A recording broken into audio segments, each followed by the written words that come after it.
গভীর রজনীতে সবাই ঘুমিয়ে যায়, তোর সাথে প্রেম করার জন্য আমি তোর কাছে আসতে থাকি।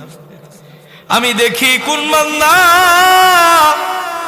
রাত গভীর হওয়ার পর আমার কাছে আইসা কুদরতি পায়ে সেজদায় পড়ে আমার সেজদা দিয়ে বলবে, সুবহানা রাব্বিয়াল আলা,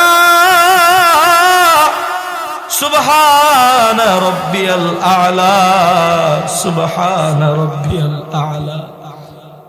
এরকম বাবা দুনিয়ার ভিতরে কিছু মানুষ আছে দুনিয়া দুনিয়া করে, আর কিছু মানুষ আছে গভীর রজনী খুঁজে যখন মাওলার পায়ে সেজদা দিতে পারে। কথা বলেন ঠিক কিনা? কিছু আল্লাহর মাহবুব বান্দা আছে, আল্লাহ কোরআনে বলেন, ওয়াল্লাযীনা আমানু আশাদ্দু হুব্বান